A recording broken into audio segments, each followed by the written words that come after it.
Kalau dulu kita tertunggu-tunggu kan video Isa Hisap bila lah nak keluar kan. Tapi sekarang kita tunggu bila video ni nak habis. Hello guys, hari ni kita nak borak pasal Isa Hisap. Kalau ada orang cakap pasal Isa Hisap, 100% confirm korang kenal lah kan siapa dia.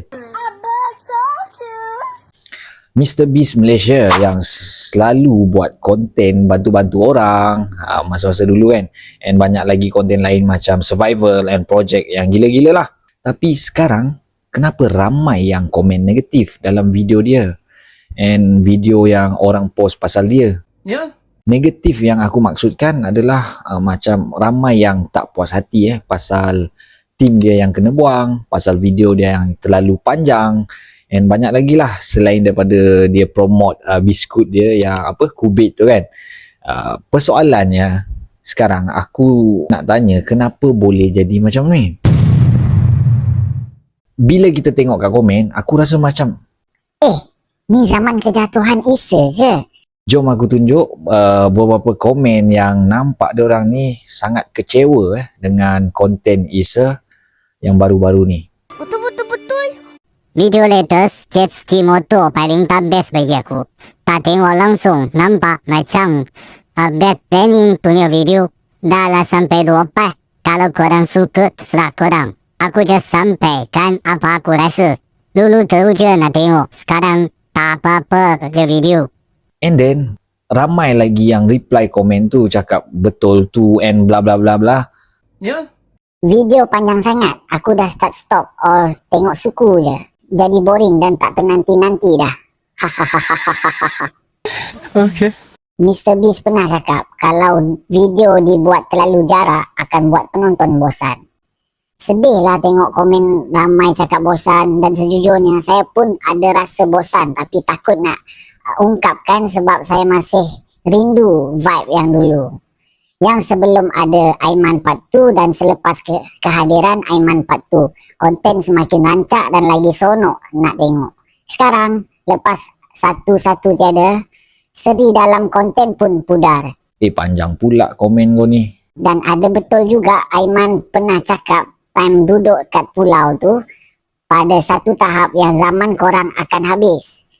Dan new generation will do the same thing you did. Sorry Isa Hisap. You have already done your best. Thank you for entertaining me with your content. Keep it up Isa Hisap. Dan ada banyak lagi komen yang menunjukkan yang diorang ni macam ni kecewa sangat dengan Isa Hisap and the team. Tapi tak dinafikan memang still banyak lagi yang support Isa. Even video dia sekarang macam kurang memuaskan hati kan, untuk semua orang lah. Ada yang support, ada yang tak, macam biasa. Tapi ni kebanyakan yang nampak yang menunjukkan dia orang yang sangat kecewa lah. Walaupun komen ni nampak negatif and boleh membuat seseorang tu down and depression kan, aku harap Isa Hisap please pandang dari sudut positif. Tujuan aku buat video ni adalah nak korang sedar yang sekarang ramai yang dah bosan dengan video korang. It's time to improve and jangan terlalu selesa di tempat korang sekarang. Kena ingat, orang-orang yang subscribe and support korang ni lah yang membuat hidup korang lebih senang dari sebelum ni dengan izin Allah. Sombong amat. Harap kau dengar lah kata-kata subscribers and supporters and viewers kau kan. Diorang and aku nak video quality and tak terlalu panjang macam filem Hindustan version lama. No, God, please, no, no. Okay guys, harap Isa Hisap not apa yang korang cuba sampaikan pasal Adib or Aiman PT2 tu pergi tolak tepi lah. Tu isu dalaman, biar diorang settlekan dengan baik lah. Yang penting quality content lepas ni improve and tak terlalu panjang. Itu saja guys. Burung merpati terbang tinggi, ikan kekek iloi-iloi apa-apa roja.